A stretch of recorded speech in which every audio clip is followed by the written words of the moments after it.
Hello everybody and welcome to Fat Guy Productions. I am Paul, coming to you as always from beautiful Las Vegas, Nevada. And today is a first for myself and my channel. It's a Tonka day. Now, I'm doing this simple Tonka restoration for Diecast Sheriff's birthday Tonka bash. And basically he's challenging a bunch of diecasters to step up their game and restore a Tonka. Now this one is chosen for several reasons. It's simple. It's not in terrible shape. It certainly needs a restoration. It's got a bent fender and the wheels are messy and it's got bad paint and stuff. But it's complete. Everything is here. It will be a fairly easy build, I hope. And it's an Air Force. USAF, and I'm an Air Force veteran, so this seemed like a no-brainer. Now, I have a bunch of other Tonkas I plan on doing for you if this goes the way I hope it goes. But there's no promising that. We'll just have to see how this works out, and we'll go from there. So, hey, let's hit it. Even a simple Tonka resto like this is going to come with plenty of learning opportunities.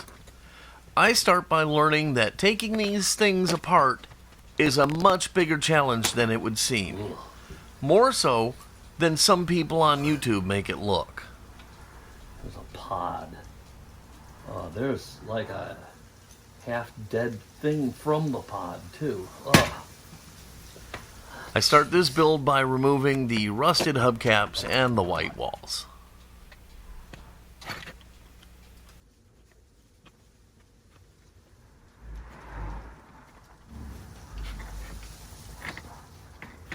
The wheels and axles are held in place with hat nuts, which are really tough to remove. I used a pair of vice grips to hold the axle still, and then I used some pliers and brute force to wriggle the hat nuts off. I'm just going to replace them.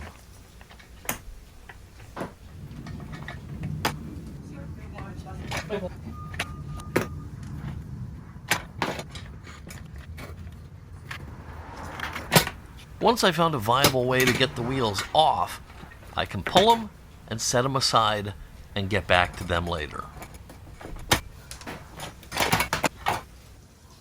Here is a great view of the hazards of restorations. Vampire eggs. I am so grossed out. Unclean! Unclean! I really think I need to go to church. So now I'm working on my plan for the rest of the disassembly.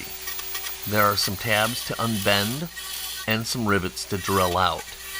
This Tonka is really built, well, like a Tonka. This means it can stand up to the disassembly process and then some, so you don't need to be timid here.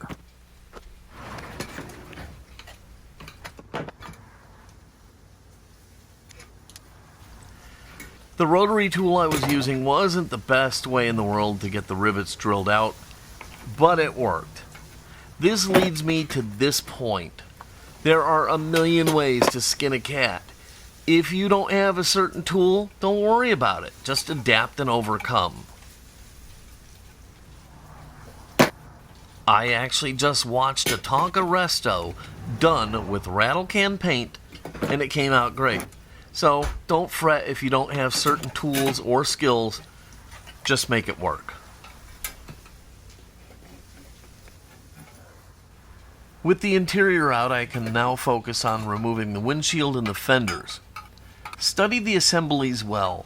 Not every tab needs to be straightened out. For the fenders, all I needed to do was straighten out one of the 3 tabs, and then I could easily unhook the fenders from the body.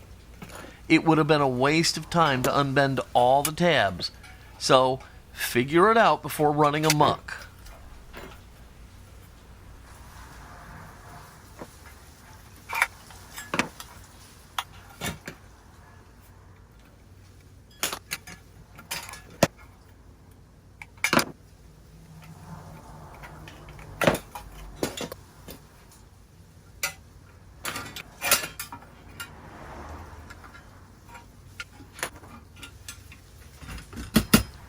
The headlight lenses are fairly easy to remove. I just got them started with a push from the inside of the body, and then I carefully pried them out and set them aside. Once the Jeep is fully disassembled, I can start straightening out some of the bends in the body. I'm not great at this, and there is a learning curve here. I used a wooden block to hammer things out without making it into a giant misshapen mess. Slow, thought-out moves is the order of the day here. I didn't have too much damage, so it was pretty smooth going. But for worse damage, you might need to anneal the metal or work a little bit harder at reshaping. This is my first real use of my sandblast cabinet, and clearly I need to learn how to film the process, but I guess you get the idea. The cabinet worked great and made short work of the finish on this Tonka. It's a bit tough working with those big old honking gloves, but you do finally get the hang of it. A tip that I plan to implement is to toss a small brush into the booth so I can easily sweep the grit down as it piles up in the corners. Thank goodness for Harbor Freight.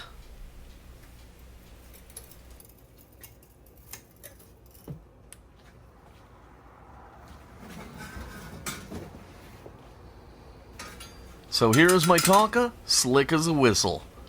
Boy, the cabinet really earned its stripes here. Honestly, it was kind of fun too. The metal of the Tonka is very heavy duty, so it holds up well, and when done, you have a great surface for the powder coat to take to. So I had planned to reuse the original wheels, tires, and white walls, so I'm going to toss them into my sonic cleaner. I add a bit of heat to it as well to help soften the rubber. I'll just let them go and come back for them later.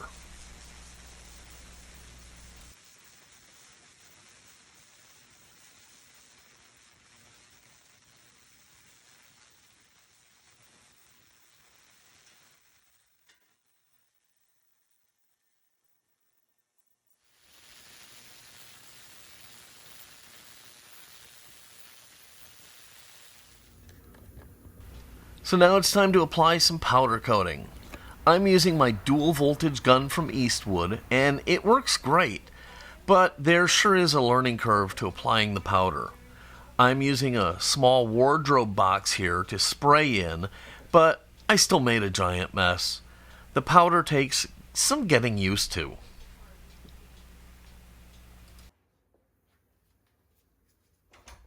Despite some struggles, I managed to get a nice coating on all of the parts, and I can head for a big disaster as I try to cure them.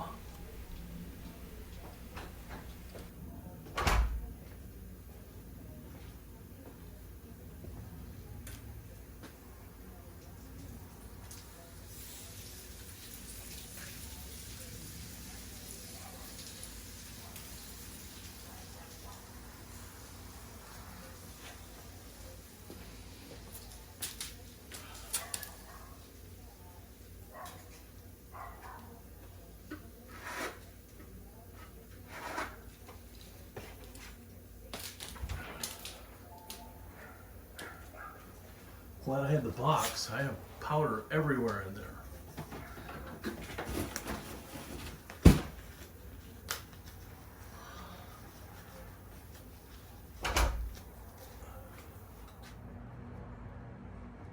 I bought this smoker just for curing powder-coated parts, and I found out that this is the wrong kind. It does have a broiler setting, but it still can't get hot enough for curing. This will lead me to get an orange peel finish, as the oven just couldn't get hot enough. I've already found a new one, and you want one with a temperature dial on the power cord, like this one here that I bought.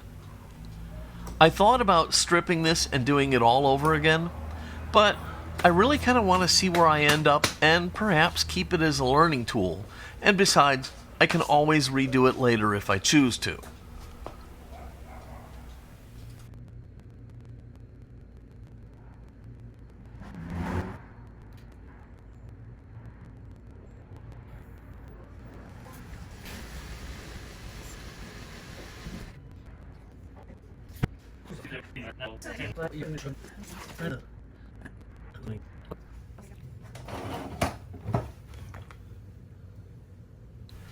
Despite my issues, I did get the powder coat to flow and I believe cure.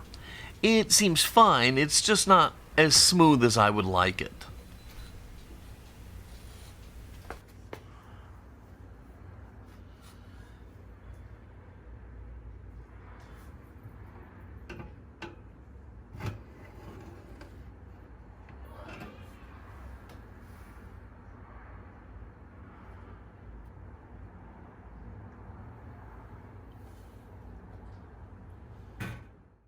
Before I started, I took pictures and measurements of the logos, and then I replicated them with Adobe Illustrator and printed them out on my HP laser printer using my Ghost White toner.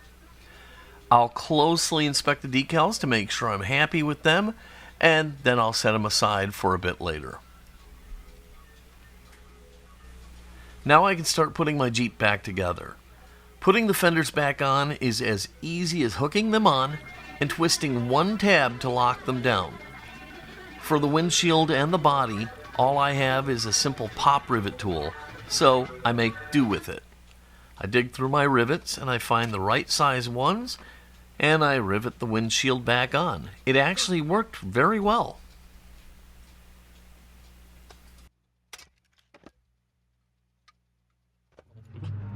After popping the interior back in and riveting the rear end closed, I can now thread on the new wheels to the cleaned up axles and then lock them back on by tapping on new hat nuts. I ruined one of the original tires with a torch trying to clean it up. I thought they were plastic, and if you heat the plastic, it can make them look new.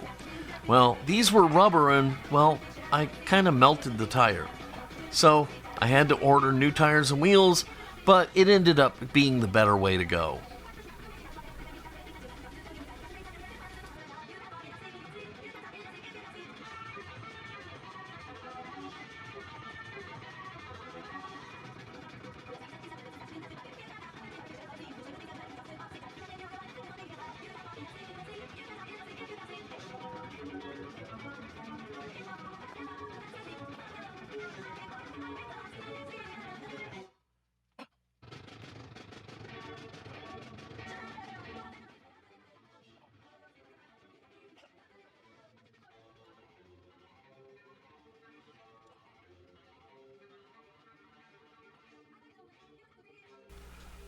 Putting the hubcaps back into the white walls, I gotta say, it was really tough, especially because I have a bad left hand.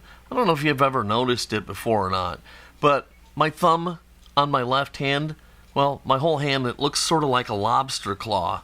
That's because I had to have the thumb joint replaced from hurting it repeatedly in my career with the fire service. So I have this weird hand, and getting these hubs into the white walls, well, it was no small feat, but I finally got it done and it looks great.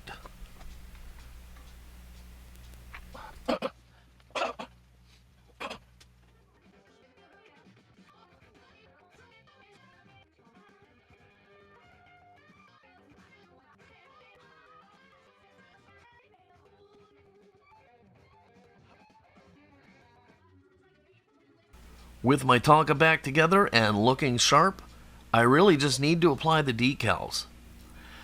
These are simple water slide decals, and I made extras so that I could double them up and make the white a bit more opaque. I first apply one set and then let them dry. Then I apply a second set over them and boom, all the white decals are so much brighter. It's really tough to put a white decal over a dark color like this navy, so doubling them up, it's really just a simple answer. So with the decals on, I can just wipe down the Jeep and call my first ever Tonka resto done. It was a ton of fun and way tougher than it seems, but with practice, I expect it to get easier and easier.